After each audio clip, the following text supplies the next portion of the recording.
En las tierras resecas de Andalucía, donde el sol besa la tierra hasta hacerla suspirar polvo, y el tiempo se mide por la sombra de los olivos, hay historias que el viento susurra solo a quienes saben escuchar.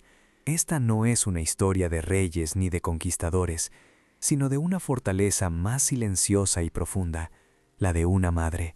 Corría el año 1948, un tiempo de cicatrices en el alma de España, y en una humilde casa de piedra en las faldas de Sierra Nevada, Elena tomaba una decisión que sellaría su destino. El hambre era una bestia silenciosa que se había instalado en su hogar. Ya no quedaban migas que barrer ni promesas que pudieran llenar los estómagos de sus 3 hijos. Mateo, el mayor, la miraba con una seriedad que no correspondía a sus años. Lucía había dejado de buscar formas en las nubes. En las tierras resecas de Andalucía, donde el sol besa la tierra hasta hacerla suspirar polvo, y el tiempo se mide por la sombra de los olivos, hay historias que el viento susurra solo a quienes saben escuchar. Esta no es una historia de reyes ni de conquistadores, sino de una fortaleza más silenciosa y profunda, la de una madre.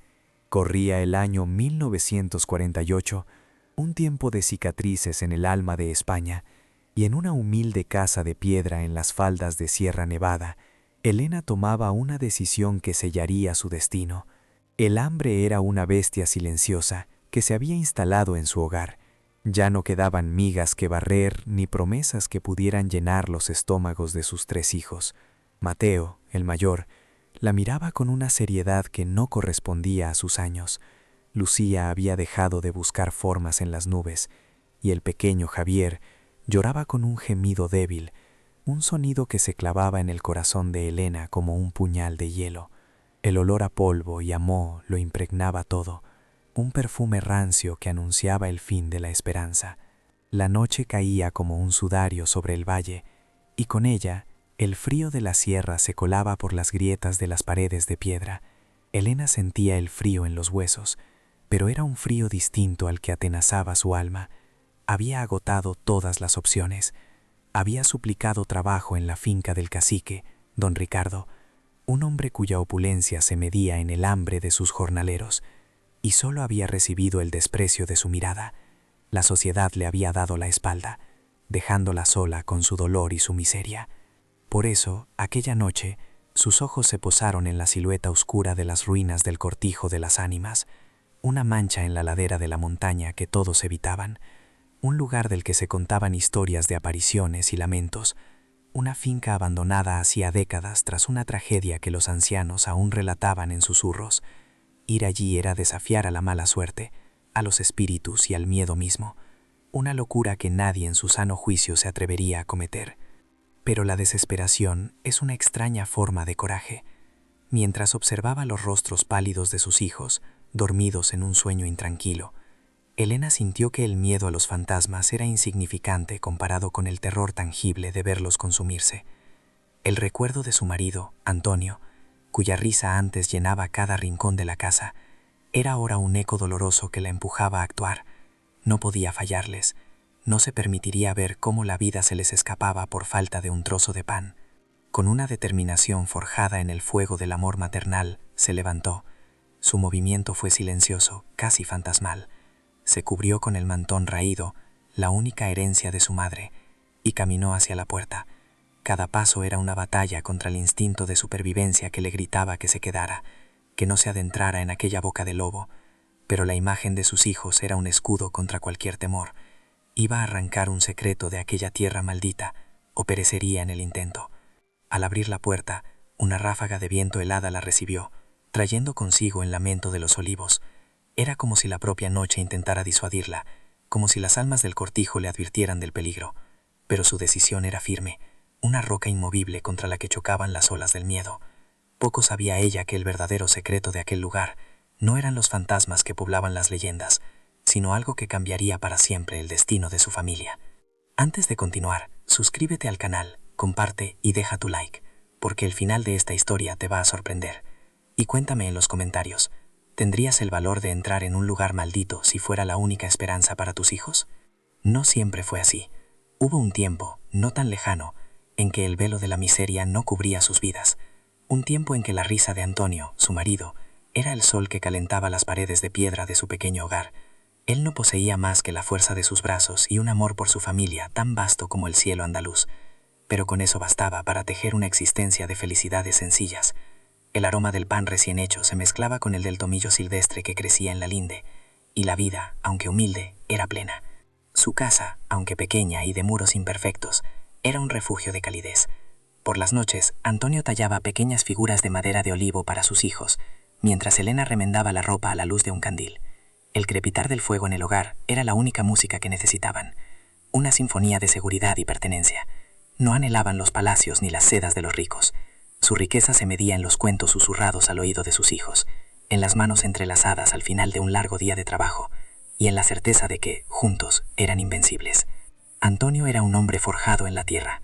Sus manos, callosas y agrietadas por el arado, eran las mismas que acunaban con infinita ternura el rostro de su pequeño Javier.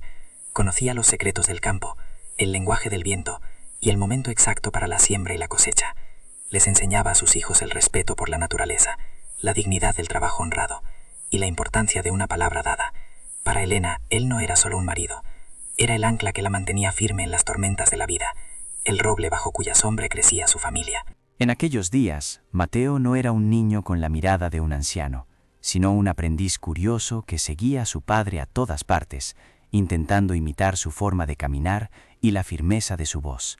Lucía no buscaba consuelo en las nubes, sino que corría descalza por los campos, con guirnaldas de amapolas en el pelo, creyendo que el mundo era un lugar tan mágico como las historias que su padre le contaba. Y Javier reía, una risa cristalina y contagiosa, que era la melodía más dulce en el corazón de Elena. La desgracia, sin embargo, es una tormenta que no avisa, una bestia que llega en el silencio de un día cualquiera para devorarlo todo. Sucedió durante la cosecha de la aceituna. Una rama traicionera, debilitada por una enfermedad oculta, se partió bajo el peso de Antonio. La caída fue brutal, un golpe seco contra las piedras que silenció para siempre su risa. En aquellos días, Mateo no era un niño con la mirada de un anciano, sino un aprendiz curioso que seguía a su padre a todas partes, intentando imitar su forma de caminar y la firmeza de su voz. Lucía no buscaba consuelo en las nubes, sino que corría descalza por los campos, con guirnaldas de amapolas en el pelo, creyendo que el mundo era un lugar tan mágico como las historias que su padre le contaba.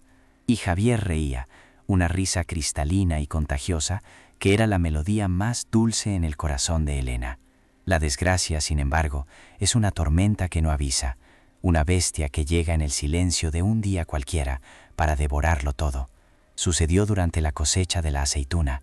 Una rama traicionera, debilitada por una enfermedad oculta, se partió bajo el peso de Antonio. La caída fue brutal, un golpe seco contra las piedras que silenció para siempre su risa y dejó un vacío que ni todo el tiempo del mundo podría llenar. El sol de la tarde, que momentos antes parecía una bendición, se convirtió en un testigo mudo de la tragedia. El mundo de Elena se desmoronó. El color se desvaneció del paisaje, los sonidos se volvieron sordos y el aire se hizo pesado, difícil de respirar. El silencio que invadió la casa era una tortura, un eco constante de la ausencia de Antonio. Sus hijos, demasiado pequeños para comprender la permanencia de la muerte, la buscaban en cada rincón, preguntando con una inocencia desgarradora cuándo volvería papá. Y Elena, con el alma rota en 1000 pedazos, debía encontrar la fuerza para ser el único pilar que les quedaba. La vulnerabilidad de una viuda con 3 hijos en aquella tierra dura y gobernada por la codicia era como el olor de la sangre para los lobos, y el lobo de aquel valle tenía un nombre: Don Ricardo Vargas. El cacique, dueño de casi todas las almas y tierras hasta donde alcanzaba la vista, no tardó en ver en la tragedia de Elena una oportunidad. La pequeña parcela que Antonio había trabajado con tanto esmero, aunque legalmente suya por un antiguo acuerdo, era una espina en el costado de las vastas posesiones del cacique. Una mañana, el estruendo de un motor rompió la paz fúnebre del lugar. Un imponente hispano-suiza negro, reluciente como un escarabajo de luto, se detuvo frente a la humilde casa, levantando una nube de polvo arrogante. De él descendió don Ricardo, un hombre corpulento embutido en un traje de lino caro que parecía fuera de lugar en aquel entorno de pobreza. Sus zapatos de cuero italiano, lustrados hasta el exceso, aplastaron sin miramientos las pocas flores que Lucía había plantado junto a la entrada. No hubo palabras de condolencia ni gestos de compasión. Sus ojos, fríos y calculadores como los de un ave de rapiña, recorrieron la propiedad con desdén. Se dirigió a Elena no como a una viuda afligida, sino como a una molestia que debía ser erradicada. Con una voz suntuosa pero firme, le informó de que sin Antonio para garantizar la productividad de la tierra, el acuerdo que tenían quedaba anulado. Debían marcharse, inmediatamente. Elena, pálida pero erguida, sintió como la sangre se le helaba en las venas. Le suplicó, no por caridad, sino por tiempo. Le habló de sus hijos, del invierno que se acercaba, del luto que aún desgarraba su pecho. Le recordó los años de servicio leal de Antonio, el sudor que su marido había derramado en cada surco de aquella tierra. Su voz, aunque temblorosa, estaba impregnada de la dignidad de una madre que lucha por sus cachorros. Don Ricardo soltó una risa corta y despectiva, un sonido que profanó el aire sagrado de su hogar. Las lágrimas no pagan las deudas, mujer, sentenció, mientras se ajustaba unos guantes de piel con parsimonia. Esta tierra tiene un potencial que tu marido nunca supo explotar, y que desde luego una viuda y sus mocosos solo van a arruinar. La ley y el progreso están de mi lado. Sus palabras eran como piedras, duras y afiladas, lanzadas contra el frágil cristal de la esperanza de Elena. Mateo, con apenas 10 años, se había colocado delante de su madre, con los pequeños puños apretados y una mirada de desafío impotente en sus ojos. Lucía se aferraba a las faldas de Elena, escondiendo el rostro, temblando de un miedo que no entendía. El llanto del pequeño Javier, en brazos de su madre, era un lamento agudo que parecía acusar la crueldad del mundo. Veían en aquel hombre opulento a un monstruo salido de los cuentos de miedo, uno que había venido a devorar su hogar. Con un gesto impaciente, don Ricardo ordenó a los 2 hombres que le acompañaban que procedieran. Eran brutos con las manos como palas y la mirada vacía, que cumplían las órdenes sin cuestionarlas. Entraron en la casa y comenzaron a sacar sus escasas pertenencias, arrojándolas al polvo del camino sin ningún cuidado. Cada objeto que caía era un pedazo de su vida rota, una memoria profanada. Un pequeño caballo de madera, la última pieza que Antonio había tallado para Javier, rodó por el suelo. Uno de los hombres, al pasar, lo pisó con su bota sucia, partiéndolo en 2 con un crujido seco y definitivo. Aquel sonido, tan pequeño en la inmensidad del campo, fue para Elena más doloroso que un grito. Fue la materialización de la crueldad sin sentido, la demostración de que para aquellos hombres, su vida y sus recuerdos no valían absolutamente nada. La humillación ardía en sus mejillas, una llama helada que pugnaba por salir en forma de lágrimas de rabia, pero se contuvo. No les daría la satisfacción de verla derrumbarse. Apretó a sus hijos contra ella, formando una barrera con su propio cuerpo contra la fealdad del mundo, susurrándoles palabras de consuelo que ella misma no sentía, mientras su hogar era desmantelado ante sus ojos. Cuando no quedó nada dentro, uno de los hombres cerró la puerta con un golpe sordo y pasó una gruesa cadena por las aldabas, asegurándola con un candado nuevo y reluciente. Aquel chasquido metálico fue el punto final de su vida anterior, la sentencia que los convertía en parias. Don Ricardo ni siquiera les dirigió una última mirada. Subió a su lujoso automóvil y se marchó, dejando tras de sí una estela de polvo y desesperación. Allí quedaron, en mitad del camino, rodeados por los despojos de su existencia. El sol comenzaba a bajar, tiñendo el cielo de colores melancólicos que parecían burlarse de su dolor. Elena miró los rostros de sus hijos, manchados de lágrimas y apretó a sus hijos contra ella, formando una barrera con su propio cuerpo contra la fealdad del mundo, susurrándoles palabras de consuelo que ella misma no sentía, mientras su hogar era desmantelado ante sus ojos. Cuando no quedó nada dentro, uno de los hombres cerró la puerta con un golpe sordo y pasó una gruesa cadena por las aldabas, asegurándola con un candado nuevo y reluciente. Aquel chasquido metálico fue el punto final de su vida anterior, la sentencia que los convertía en parias. Don Ricardo ni siquiera les dirigió una última mirada. Subió a su lujoso automóvil y se marchó, dejando tras de sí una estela de polvo y desesperación. Allí quedaron, en mitad del camino, rodeados por los despojos de su existencia. El sol comenzaba a bajar, tiñendo el cielo de colores melancólicos que parecían burlarse de su dolor. Elena miró los rostros de sus hijos, manchados de lágrimas y de polvo, y vio en ellos un miedo tan profundo que le traspasó el alma. El frío de la sierra comenzaba a calar, pero no era nada comparado con el hielo que se había instalado en su corazón. se vieron obligados a refugiarse en una vieja casucha de pastores abandonada en las faldas de la montaña, la misma que ahora llamaban hogar.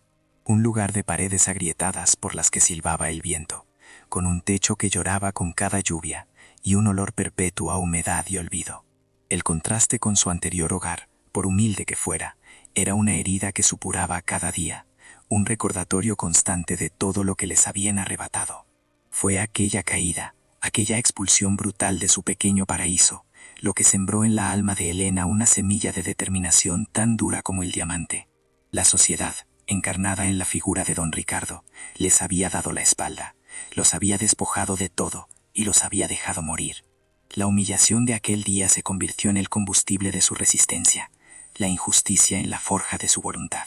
Ese recuerdo, el del lujo cruel aplastando la dignidad humilde, era el látigo que la empujaba ahora a través de la noche, hacia las ruinas del cortijo de las ánimas. El miedo a los fantasmas y a las leyendas era insignificante comparado con el terror real que ya había vivido. No iba a permitir que el espectro de don Ricardo y su codicia ganaran la batalla. Si había un secreto en aquella tierra maldita, ella lo arrancaría de sus entrañas, pues ya no luchaba solo por pan, sino por recuperar el futuro que le habían robado a sus hijos. Los días que siguieron se deshilacharon en una lenta procesión de miseria. El camino se convirtió en su único hogar, un lecho de polvo y piedras afiladas que castigaba sus pies descalzos. Se movían como espectros a través de un paisaje que antes había sido suyo, pasando junto a los olivares donde Antonio había dejado su sudor y su risa. Ahora cada árbol parecía un testigo mudo de su desgracia, sus ramas retorcidas como dedos que los acusaban de su propia pobreza, una vergüenza que no merecían, pero que pesaba sobre ellos como un sudario. El primer pueblo al que llegaron les ofreció un muro de espaldas y miradas esquivas. Las gentes que antes los saludaban con familiaridad, ahora se encogían de hombros o cruzaban la calle para no tener que enfrentar la desnuda miseria de sus rostros. El miedo a don Ricardo era una enfermedad contagiosa, una lepra social que aislaba a todo aquel que osaba desafiar su poder. Elena pedía trabajo, no limosna, pero las puertas se cerraban ante ella con un portazo que era más violento que un golpe físico. La noche les sorprendía a la intemperie, acurrucados unos contra otros bajo el pórtico de alguna iglesia o al abrigo de un viejo muro de piedra. El frío de la sierra era un depredador implacable que se alimentaba de su escaso calor corporal. Elena envolvía a sus hijos con su propio cuerpo, intentando ser un escudo contra el viento helado que silbaba canciones de desolación. Sentía el temblor de sus pequeños cuerpos, escuchaba el castañeteo de sus dientes y rezaba a un Dios que parecía haberse vuelto sordo a sus plegarias. El hambre se convirtió en una presencia constante, un dolor sordo y persistente en el fondo de sus estómagos. Era un sabor amargo en la boca, una debilidad que convertía cada paso en una proeza. Elena veía cómo las mejillas de sus hijos perdían su redondez infantil, cómo sus ojos se hundían y un velo de apatía comenzaba a apagar su brillo. Mateo intentaba ser fuerte, pero sus hombros caídos delataban una carga demasiado pesada para sus 10 años. Lucía ya no hablaba, simplemente caminaba, con la mirada perdida en un punto lejano que solo ella podía ver. Una tarde, mientras la lluvia fina y helada comenzaba a empaparlos, se detuvieron en la plaza de un pueblo más grande. El olor a guiso caliente que se escapaba de una taberna era una tortura exquisita. Elena vio a través del cristal empañado a hombres riendo, con las caras enrojecidas por el vino y el calor del hogar. Vio sus platos rebosantes, la ostentación de la abundancia que les había sido negada. Por un instante, la envidia y la rabia la consumieron, una llamarada que amenazó con devorar su virtuosa resignación. Fue allí, sentada en un escalón de piedra mojado, con Javier tosiendo débilmente en sus brazos, donde alcanzó el fondo del abismo. La desesperación era un océano negro, y Elena sentía que se ahogaba, que las fuerzas la abandonaban. Miró los rostros de sus hijos y se vio a sí misma a través de sus ojos, una fracasada, una madre incapaz de cumplir la promesa más básica, la de proteger y alimentar a sus crías. La culpa era un veneno que se extendía por sus venas, más letal que el hambre o el frío. Justo en ese momento, 2 ancianas pasaron junto a ella, protegiéndose de la lluvia bajo un mismo paraguas negro. Hablaban en susurros, pero el viento trajo fragmentos de su conversación hasta los oídos de Elena. Hablaban de don Ricardo, de su insaciable codicia por las tierras, y de cómo había un solo lugar en todo el valle que ni siquiera él se atrevía a reclamar: el cortijo de las ánimas, un lugar marcado por una tragedia antigua, una historia de sangre y locura que lo había dejado vacío durante generaciones. Dicen que por las noches se oyen los lamentos de la familia que allí pereció, susurró una de ellas, santiguándose con un gesto rápido. Que la tierra misma está maldita y nada bueno puede crecer en ella. Ni el más avaro de los hombres se acercaría a ese nido de fantasmas. La otra asintió, añadiendo que cualquiera que osara pasar una noche entre aquellos muros se volvería loco o desaparecería para siempre. Para ellas era un cuento de miedo para asustar a los niños, para Elena fue una revelación. Una idea descabellada, una locura nacida de la más pura desesperación, comenzó a germinar en su mente agotada. Un lugar que todos temían, un lugar libre de la sombra de don Ricardo, un refugio donde los únicos monstruos eran los del más allá y no los de carne y hueso que la habían despojado de todo. El miedo a los espíritus, a las almas en pena, palidecía en comparación con el terror tangible de ver a sus hijos consumirse lentamente ante sus ojos. Se levantó con una nueva determinación ardiendo en su interior. El frío y el hambre seguían allí, pero ahora había un propósito, un destino. Miró a sus hijos, a sus pequeños rostros pálidos y confiados, y supo lo que tenía que hacer. No era una elección entre el bien y el mal, entre la cordura y la locura. Era la única elección que le quedaba, la última carta en una partida que ya creía perdida. Iría al cortijo de las ánimas. Allí, bajo la lluvia inclemente, tomó la decisión que sellaría su destino. Desafiaría las leyendas, se enfrentaría a los fantasmas y arrancaría un refugio de las entrañas de aquella tierra maldita. Era la apuesta de una madre que ya no tenía nada que perder, excepto a sus hijos, y por ellas estaba dispuesta a caminar hacia la misma boca del infierno. Su amor era un fuego que ni la peor de las tormentas podía apagar. Esta clase de coraje, nacido no de la ausencia de miedo, sino de la presencia de un amor más grande, merece ser contado. Es una llama que ilumina los rincones más oscuros de la condición humana. Si la historia de la inquebrantable voluntad de Elena te conmueve, acompáñala en su viaje. Haz que su historia resuene más allá de estas montañas. Compártela para que su valor inspire a otros, y únete a este relato dejando tu apoyo, para que ella y sus hijos sientan que, en la inmensidad de su soledad, alguien en el mundo camina a su lado. Con los niños siguiéndola de cerca, como polluelos tras su madre, Elena abandonó la plaza y tomó el camino que se adentraba en las colinas, en dirección a la silueta ominosa que se recortaba contra el cielo gris. Cada paso era una afirmación de su voluntad, una rebelión silenciosa contra el mundo que la había condenado. Ya no huía de su pasado, sino que marchaba con determinación hacia un futuro incierto y aterrador. El sendero que llevaba al cortijo era apenas una cicatriz en la ladera, devorada por la maleza y las zarzas. El aire se volvía más denso, más frío, cargado con el olor a tierra húmeda y a vegetación en descomposición. Era como si estuvieran entrando en un reino diferente, un lugar donde las leyes de los hombres ya no tenían validez y solo gobernaban el tiempo y el olvido. El silencio era profundo, roto únicamente por el sonido de sus propios pasos y el latido de sus corazones. A medida que ascendían, el viento aullaba entre las rocas con un sonido que se asemejaba a un lamento humano, alimentando las leyendas que pesaban sobre aquel lugar. Lucía se aferró con más fuerza a la falda de su madre, mientras Mateo, con el rostro serio, intentaba proteger a su hermana pequeña con su frágil cuerpo. Elena no dejaba que el miedo se reflejara en su rostro. Para ellos debía ser una fortaleza, un faro de seguridad en medio de aquella creciente oscuridad. Finalmente, tras una curva del camino, lo vieron. El cortijo de las ánimas se erguía ante ellos, una estructura de piedra oscura y decrépita, cuyas paredes parecían haber absorbido toda la tristeza del mundo. Las ventanas eran cuencas vacías que observaban su llegada, y el tejado hundido le daba la apariencia de una calavera hillante.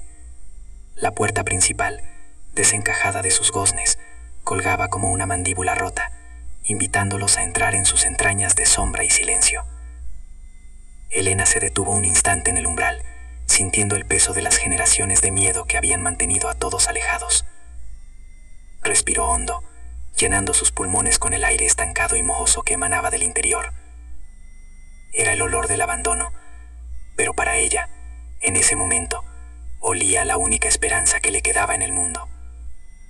Tomó la mano de Mateo y la de Lucía, y con Javier apretado contra su pecho, cruzó el umbral hacia lo desconocido. El interior del cortijo era una tumba de recuerdos olvidados, un mausoleo donde el tiempo se había detenido en un suspiro de polvo y decadencia.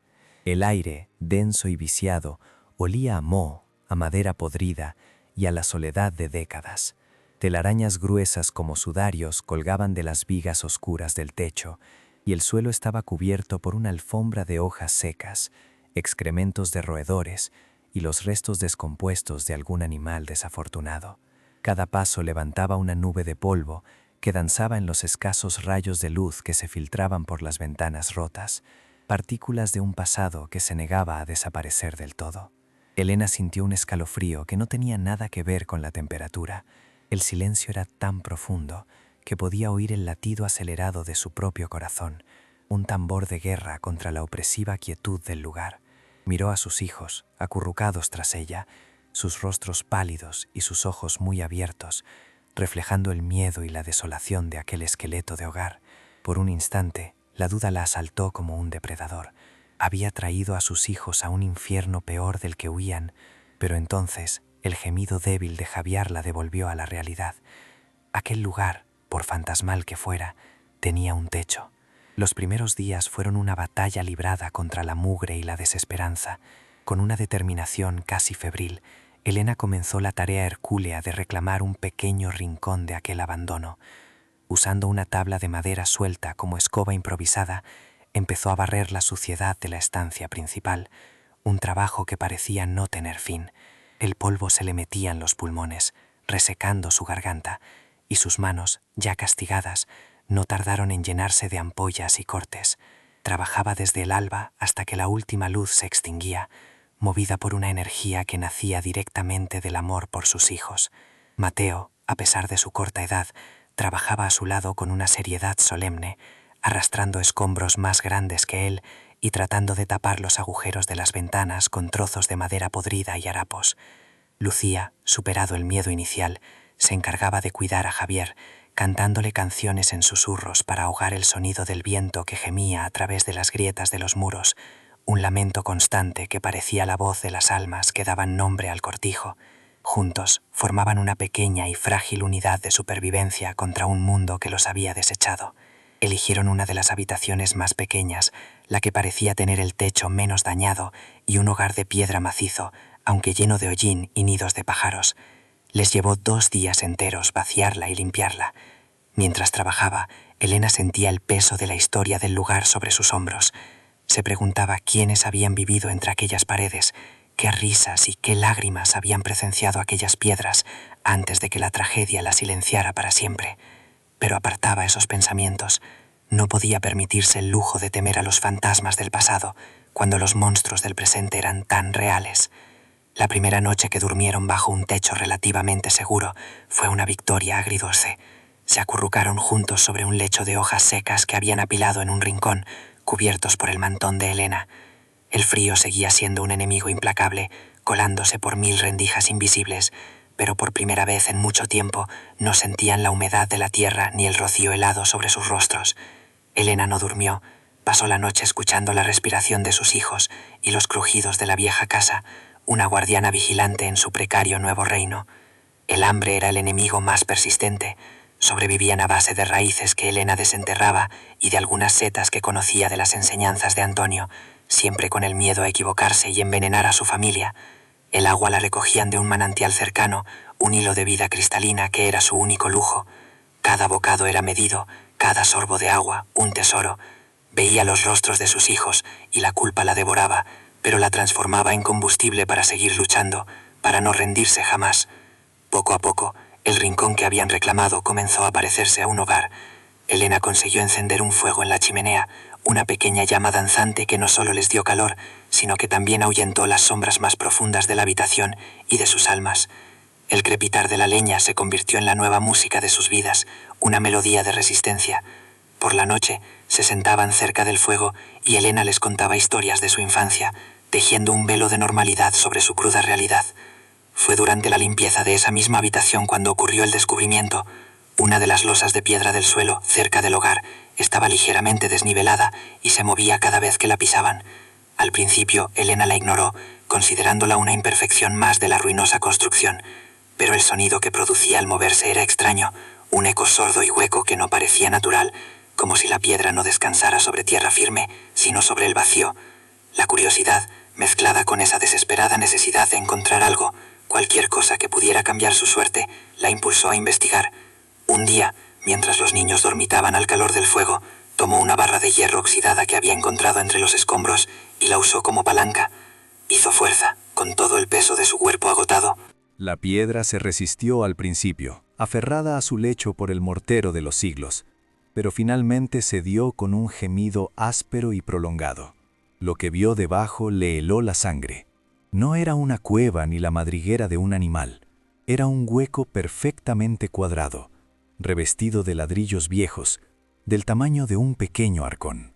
Un aliento de aire frío y estancado, con un olor a tierra antigua y a secretos guardados, emergió de la oscuridad, haciéndola retroceder un paso. Su corazón martilleaba contra sus costillas. ¿Qué podía haber oculto bajo el suelo de una casa maldita? Con manos temblorosas, acercó el candil al borde del agujero. La luz parpadeante reveló su contenido. No había joyas ni monedas de oro relucientes. No era el tesoro de un bandolero ni las riquezas de una leyenda. En el fondo del compartimento, envuelta en lo que parecían ser varias capas de tela encerada para protegerla de la humedad, descansaba una caja de madera de olivo, oscura y sin adornos. La sacó con sumo cuidado. La caja era pesada, sólida. No tenía cerradura, sino una tapa que encajaba a la perfección. Durante un largo instante, Elena se quedó inmóvil, contemplando el objeto, sintiendo el peso no solo de la madera, sino de la historia que contenía.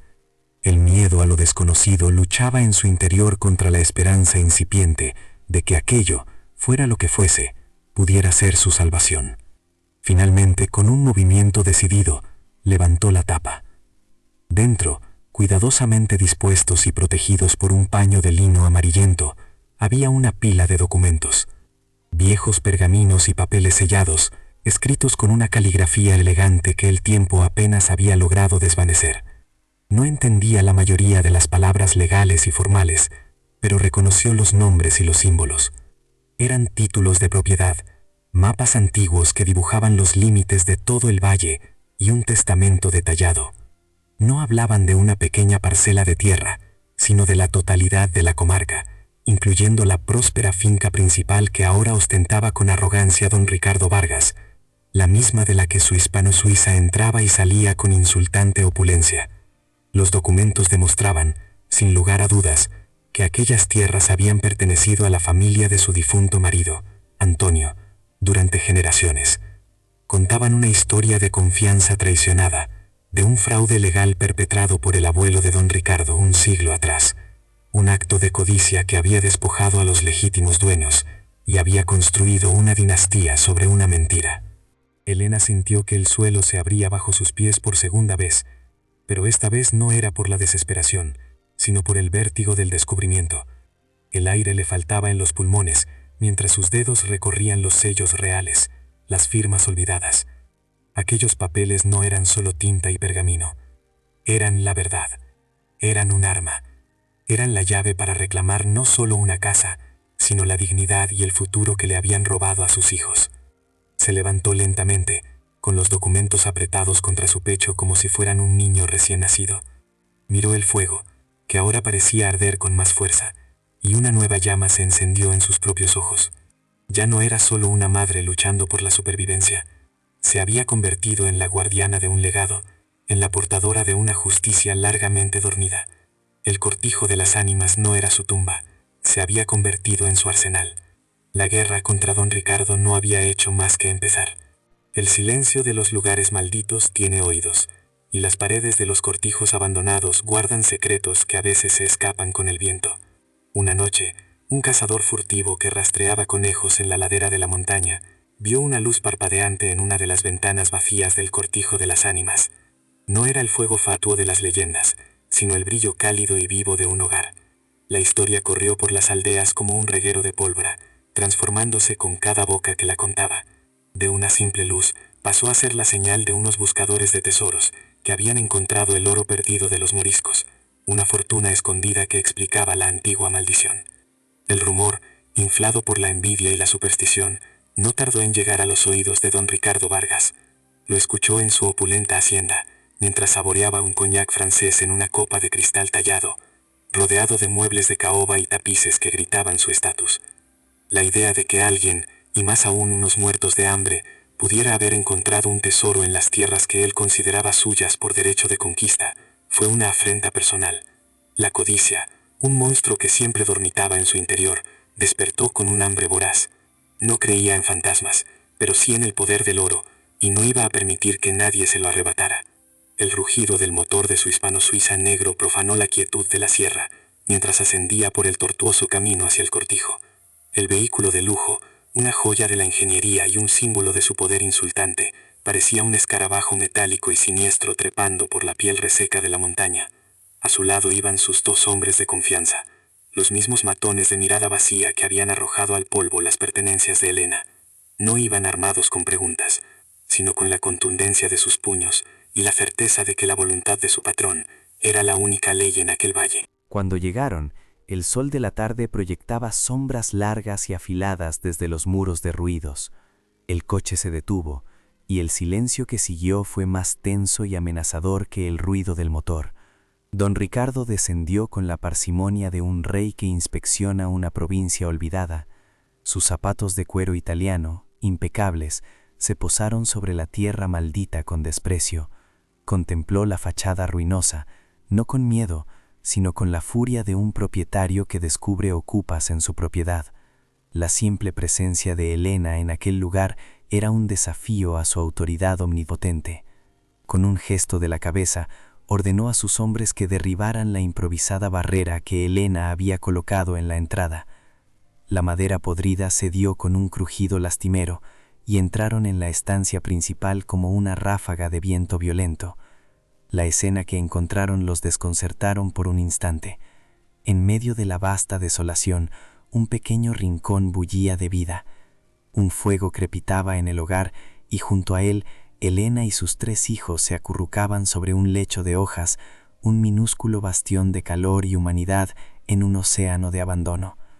Aquella imagen de resistencia doméstica enfureció a don Ricardo más que cualquier desafío abierto. Para Helena, el sonido del motor había sido el anuncio del apocalipsis. Su corazón se había detenido para luego galopar desbocado en su pecho. Empujó a sus hijos detrás de ella, convirtiendo su propio cuerpo en un escudo frágil pero decidido.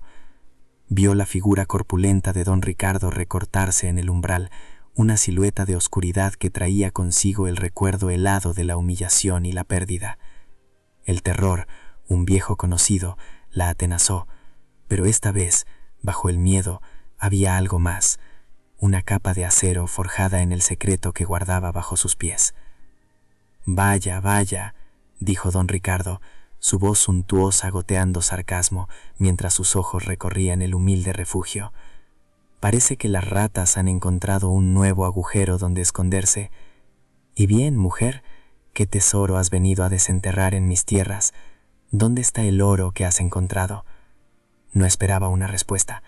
Para él, ella era poco más que un insecto, y su única intención era aplastarla para llegar a lo que de verdad le importaba. Sin esperar más, hizo un gesto a sus hombres. «Revolvedlo todo. Quiero que saquéis hasta la última piedra de este maldito lugar. Lo que sea que haya encontrado es mío». La orden fue el pistoletazo de salida para una orgía de destrucción. Los 2 hombres comenzaron a destrozar el pequeño santuario de Helena con una brutalidad metódica. Patearon el lecho de hojas, esparciendo su calor por el suelo frío. Volcaron el pequeño caldero donde calentaba agua y pisotearon las pocas raíces comestibles que había conseguido reunir para la cena. Cada golpe, cada objeto roto, era una puñalada en el alma de Elena. Veía en los ojos aterrorizados de sus hijos el reflejo de su propia impotencia. Lucía sollozaba en silencio, aferrada a su falda, mientras Mateo, con una valentía que le rompía el corazón, se mantenía erguido, con los puños apretados, mirando a los intrusos con un odio puro e infantil. Era la misma violación que habían sufrido meses atrás, la misma demostración de que para aquellos hombres sus vidas no tenían valor alguno. La búsqueda se volvió más frenética. Los hombres pateaban las paredes, arrancaban las losas sueltas del suelo, levantando nubes de un polvo que parecía llevar siglos esperando ser perturbado. El aire se llenó del sonido de la piedra raspando contra la piedra, de gruñidos de esfuerzo y de las maldiciones de don Ricardo, que se impacientaba al no encontrar el brillo del metal precioso que su codicia había imaginado. Se acercaban peligrosamente al hogar, al corazón de la estancia y al secreto que latía bajo él. Elena observaba su avance destructivo y sintió cómo el miedo que la paralizaba comenzaba a transformarse. El terror seguía ahí, un nudo helado en su estómago, pero estaba siendo consumido por una llama fría y clara, la rabia por la injusticia, por la crueldad gratuita, por la profanación de su último refugio. El recuerdo de los documentos, de la verdad escrita en aquellos pergaminos, se convirtió en una armadura invisible. Ya no era solo una viuda indefensa, era la guardiana de un legado. El momento crítico llegó cuando uno de los matones, frustrado, dio una patada a una de las losas que bordeaban el hogar. La piedra se movió ligeramente, emitiendo un sonido sordo y hueco que delató el vacío que había debajo. «Jefe», gruñó el hombre, «aquí hay algo». Los ojos de don Ricardo brillaron con un triunfo rapaz. Se acercó, empujando a Elena a un lado, y ordenó al hombre que levantara la piedra. Fue entonces cuando Elena actuó. No gritó, no suplicó, se irguió, y de lo más profundo de su ser surgió una voz que no sabía que poseía, una voz tranquila, firme y cargada con el peso de una certeza inquebrantable. Deje esa piedra en su sitio. El tono, más que las palabras, los detuvo a todos. No era la voz de una víctima, sino la de alguien que ostentaba una autoridad que ellos no podían comprender. Don Ricardo se giró lentamente, una sonrisa de incredulidad y desprecio curvando sus labios. «¿Y quién va a impedírmelo? ¿Tú, mujer?» Se acercó a ella, invadiendo su espacio personal, su aliento apestando a vino caro y a poder corrupto. «No tienes nada, no eres nadie, solo un estorbo entre mi oro y yo». Elena no retrocedió. Lo miró directamente a los ojos, y en su mirada ya no había miedo, solo el frío desprecio de quien conoce una verdad superior. «No hay oro bajo esa piedra, don Ricardo. El tesoro que esconde este cortijo no brilla, pero pesa mucho más. Pesa tanto como el nombre de su abuelo, don Gonzalo de Vargas». El nombre, pronunciado en aquella habitación ruinosa, tuvo el efecto de un disparo en la noche. Don Ricardo se quedó paralizado, su sonrisa burlona se desvaneció, reemplazada por una máscara de asombro y recelo. Los matones se miraron entre ellos, confundidos, dejando de lado la palanca con la que iban a forzar la losa. El poder en la habitación había cambiado de bando de forma invisible, pero palpable. «¿Qué estupideces estás diciendo?», siseó él, pero su voz había perdido el filo de la confianza. «¿Cómo conoces tú ese nombre?». «Lo conozco tan bien como conozco el de Antonio Martínez», continuó Elena, su voz ganando fuerza con cada palabra. «El hombre al que su abuelo estafó. Conozco la historia de una firma falsificada en un testamento, un fraude perpetrado en el año 1850, que convirtió a su familia en dueña de todo este valle y a la mía en sierva de su propia tierra. Cada dato era un martillazo contra los cimientos de la fortuna y el poder de don Ricardo. No eran acusaciones vagas, eran hechos precisos, fechas, nombres, crímenes. Eran fragmentos de la verdad que ella había leído a la luz del candil, palabras que había memorizado hasta que se convirtieron en parte de ella misma, en su única y verdadera arma. La cara de don Ricardo pasó del asombro a una furia lívida. La sangre se le subió a las mejillas y sus ojos se inyectaron de un odio asesino. Aquella mujer miserable no solo le estaba desafiando, sino que estaba desenterrando los pecados sobre los que se había construido su dinastía, la mentira que le permitía disfrutar de sus trajes de lino y de sus coches de lujo. «Bruja, mentirosa», rugió, y en un arrebato de rabia la agarró por el brazo con una fuerza que amenazó con romperle los huesos. La zarandeó, acercando su rostro al de ella. «¿Crees que puedes asustarme con cuentos de viejas? Te enterraré aquí mismo junto a tus fantasmas y nadie sabrá ya más que exististe». Pero Helena ya no se quebraba. Soportó el dolor, su mirada fija en la suya, inquebrantable. «Puede matarme», dijo con una calma aterradora que lo descolocó por completo. «Pero la verdad ya no vive solo bajo esta piedra. La verdad está escrita, y el papel tiene mejor memoria que los hombres. Si nos ocurre algo a mis hijos o a mí, hay quien sabe dónde buscar las respuestas». Era un farol, una mentira desesperada nacida en ese mismo instante, pero dicha con la convicción de un evangelio. Don Ricardo la miró fijamente, buscando una fisura en su determinación, un atisbo de la mentira, pero solo encontró la resolución de una madre que ya no tenía nada que perder y por tanto era invencible. Comprendió con una claridad heladora que la situación se le había escapado de las manos. Matarla ahora no resolvería nada. Al contrario, daría credibilidad a sus palabras, convertiría un rumor de tesoro en una investigación por asesinato. Con un gruñido de frustración y rabia impotente, la soltó, empujándola con tanta fuerza que cayó al suelo. Se quedó de pie sobre ella, jadeando, su imponente figura temblando de una furia que no podía desatar por completo. El cacique, el dueño de vidas y haciendas, había sido desarmado por las palabras de una viuda harapienta. «Esto no se va a quedar así», escupió las palabras como si fueran veneno. «Te juro que te arrepentirás de haber nacido». Se dio la vuelta bruscamente y sin una sola mirada a sus hombres, salió de la estancia a grandes zancadas. Los matones, desconcertados, lo siguieron como perros sin amo. El sonido del motor del Hispano Suiza al arrancar fue un rugido de furia derrotada. Se marchó, dejando tras de sí una estela de polvo, un cuarto destrozado y un silencio cargado de tensión. Helena permaneció en el suelo, temblando por la reacción tardía del miedo y el torrente de adrenalina. Sus hijos corrieron a abrazarla, sus pequeños cuerpos temblorosos contra el suyo.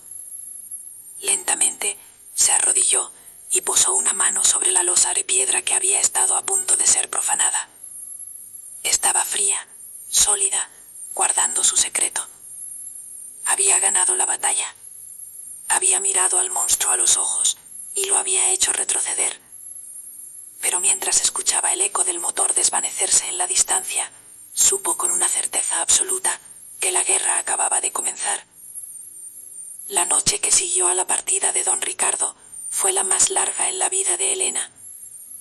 El silencio del cortijo ya no era pacífico, sino que estaba cargado de una tensión palpable, como el aire inmóvil que precede a la tormenta. Cada crujido de la madera vieja, cada susurro del viento en la chimenea, era el sonido de los pasos del enemigo acechando en la oscuridad. Abrazaba a sus hijos, que dormían un sueño agitado, y sentía el miedo como un animal vivo en su vientre, pero bajo él la llama de su determinación ardía con una intensidad helada. Sabía que don Ricardo volvería, y no lo haría con amenazas, sino con una violencia definitiva. La confrontación le había dado una ventaja, pero era una ventaja frágil como cristal. Al amanecer, con los primeros rayos de un sol pálido que se filtraban por las grietas, tomó su decisión. No podía enfrentarse sola al poder del cacique. Las autoridades locales eran peones en su tablero de ajedrez, comprados con favores y cegados por el miedo. Necesitaba una fuerza externa, una ley que don Ricardo no pudiera torcer a su antojo. Recordó entonces las palabras de Antonio sobre un primo lejano de su madre, un muchacho de la capital que contra todo pronóstico había estudiado para ser abogado. Era una esperanza remota, una aguja en un pajar, pero era la única que tenía. Con el corazón encogido, preparó a sus hijos. Les explicó con palabras sencillas pero firmes que debía hacer un viaje. Mateo, con su seriedad de hombre prematuro, asintió comprendiendo la gravedad del momento y prometió cuidar de sus hermanos. Elena les dejó las pocas provisiones que tenía y les hizo jurar que no saldrían del cortijo por nada del mundo, que mantendrían el fuego apagado para no delatar su presencia. Dejó los documentos originales ocultos bajo la losa, llevando consigo solo una transcripción que había hecho a la temblorosa luz del candil.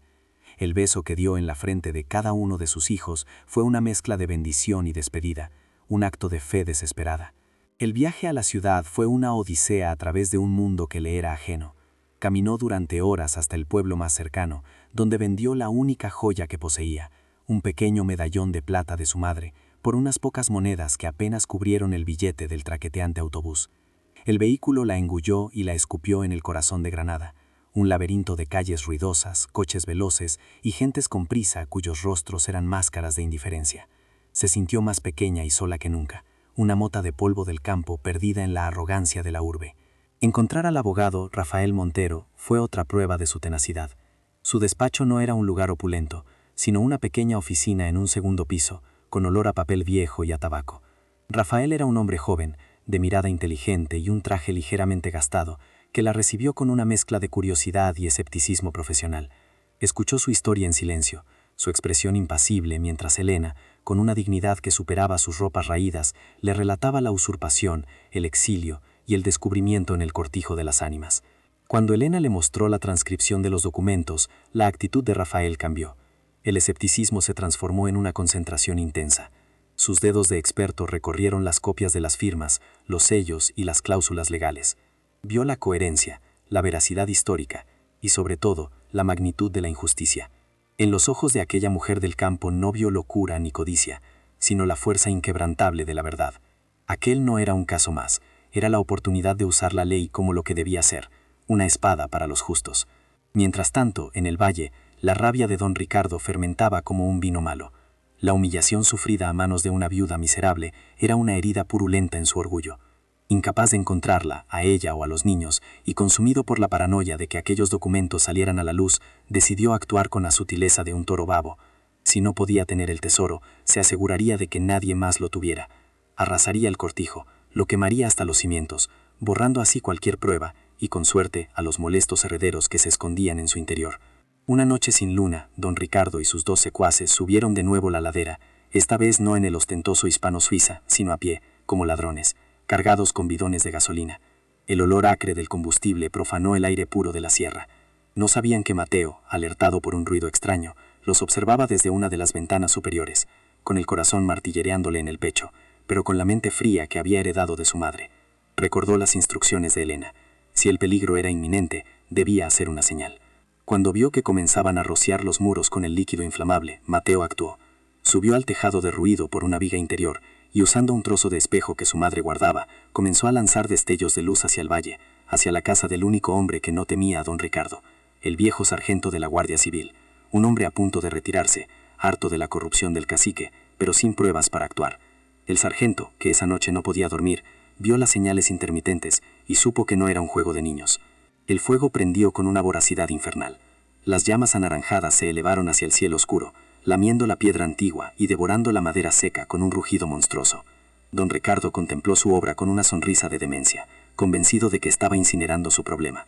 Pero su triunfo duró poco. El sonido de un vehículo motorizado y los gritos de «¡Alto, Guardia Civil!» rompieron la noche. El sargento y 2 de sus hombres, alertados por las señales y el resplandor, llegaron justo a tiempo para atraparlos con las manos en la masa, con los bidones vacíos y el rostro iluminado por el fulgor del incendio. La detención de don Ricardo Vargas fue un cataclismo en el pequeño universo del valle. Ver al hombre más poderoso, el dueño de sus destinos, esposado y cubierto de hollín, fue como ver caer la estatua de un dios tiránico. La noticia de su crimen, el intento de asesinato de una viuda y sus hijos, se extendió como el fuego que él mismo había provocado, quemando hasta el último vestigio de miedo y respeto que la gente le tenía. Su imperio de terror, construido sobre una mentira centenaria, se derrumbó en una sola noche de locura. El juicio fue rápido, con el testimonio del sargento, las pruebas del incendio premeditado y, sobre todo, los documentos originales que Rafael Montero presentó ante el tribunal. La defensa de don Ricardo se hizo cenizas. Fue despojado de todas las tierras, de cada olivo y cada palmo de terreno que su familia había usurpado, su lujosa hacienda, sus coches importados, sus trajes de lino, toda su riqueza, erigida sobre el sudor y la miseria ajena, le fue arrebatada. La última vez que Elena lo vio, él la miraba desde el banquillo de los acusados, no con odio, sino con una incomprensión vacía. Era un hombre hueco, un rey destronado al que solo le quedaba el recuerdo de un poder que nunca fue legítimamente suyo. Pasaron 10 años. El Cortijo de las Ánimas ya no era una ruina fantasmal. Sus paredes de piedra habían sido restauradas con esmero, sus tejas volvían a proteger del sol y la lluvia, y en sus ventanas ya no había oscuridad, sino la luz cálida de un hogar lleno de vida. Los campos que lo rodeaban, antes yermos, eran ahora un mar de olivos frondosos y trigales dorados que se mecían al viento. La tierra, liberada de la codicia, parecía respirar de nuevo, ofreciendo su abundancia con generosidad. Elena, ahora una mujer de serena belleza, contemplaba el atardecer desde el porche. Las arrugas de su rostro ya no hablaban de pena, sino de sabiduría y de sonrisas compartidas. Se había convertido en la matriarca no solo de su familia, sino de la comarca. Administraba las tierras con una justicia y una compasión nacidas de su propia experiencia, asegurándose de que ninguna familia volviera a conocer el sabor amargo del hambre. Su nombre era pronunciado con un respeto que don Ricardo, con toda su riqueza, jamás había logrado comprar. Mateo, convertido en un hombre fuerte y de mirada clara como la de su padre, se acercó a ella. Había estudiado agronomía y ahora aplicaba técnicas modernas que hacían florecer el campo como nunca antes. A su lado, Lucía, cuya risa cristalina había vuelto para llenar cada rincón de la casa, leía un libro a Javier, un joven vivaz y noble que estaba a punto de marcharse a la ciudad para estudiar medicina. Eran el fruto de su lucha, la prueba viviente de que el amor de una madre podía mover montañas y reescribir el destino. Mientras el sol se hundía tras la sierra, tiñendo el cielo de los mismos colores que la tarde de su desesperación, Elena sintió una paz profunda. El recuerdo de Antonio ya no era una herida dolorosa, sino una presencia cálida y constante, un ancla de amor en el puerto seguro que había construido para sus hijos. La maldición del Cortijo de las Ánimas se había roto, no por un exorcismo, sino por un acto de coraje. La tierra no guardaba fantasmas, sino la memoria de la justicia, esperando a la mano correcta que, guiada por el amor, la desenterrara para devolverle la luz. La historia de Elena, como las viejas piedras del Cortijo, nos enseña una lección tan antigua como la propia tierra. Nos demuestra que la verdadera riqueza nunca se mide en hectáreas de terreno, ni en el brillo frío del oro que la codicia anhela. El tesoro más valioso que encontró bajo aquella losa no eran monedas, sino la verdad, un conocimiento ancestral que, a diferencia de la opulencia material, no puede ser robado ni corrompido. Era un arma forjada en tinta y pergamino, más poderosa que cualquier ejército, capaz de derribar un imperio de mentiras con el simple peso de la justicia. El poder de don Ricardo era una ilusión ostentosa, un castillo de naipes construido sobre el fango de un crimen olvidado. Su hispano-suiza, sus trajes de lino y sus trajes italianos no eran símbolos de estatus, sino el disfraz de una profunda debilidad moral. El verdadero poder, el que perdura, residía en el corazón de Elena, un poder que no necesitaba alardes, alimentado por una fuerza inagotable, el amor incondicional por sus hijos. Fue ese amor el que la convirtió en una fortaleza inexpugnable, demostrando que la autoridad que nace de la virtud es la única que el tiempo no puede erosionar. A menudo, los lugares que más tememos son aquellos que guardan nuestra salvación. El Cortijo de las Ánimas no estaba maldito por los fantasmas de una tragedia, sino el silencio de una injusticia. Su abandono era el eco de un legado robado que esperaba ser reclamado. Elena no desafió a los espíritus, sino al miedo mismo, a la superstición que la sociedad había usado para mantenerla alejada de su propio destino. Al entrar en sus muros, no encontró lamentos de almas en pena, sino el susurro de sus propios ancestros, que le indicaban el camino para recuperar su hogar. Esta es la crónica de cómo el amor de una madre puede reescribir la historia. No fue la magia ni el azar lo que cambió su suerte, sino la decisión de una mujer que, habiéndolo perdido todo, se negó a perder la esperanza. Cada paso que dio en la oscuridad, cada lágrima que secó en el rostro de sus hijos, Cada gramo de fuerza que extrajo de su agotamiento fue un ladrillo con el que reconstruyó su mundo. Su viaje nos recuerda que la resiliencia no es la ausencia de sufrimiento, sino la capacidad de encontrar un propósito en el dolor. Así, la fortaleza más grande no se encuentra en los muros de piedra, sino en el espíritu humano. Helena, a quien el mundo había etiquetado como una viuda indefensa, descubrió en su interior una fuente de coraje que ni ella misma sabía que poseía.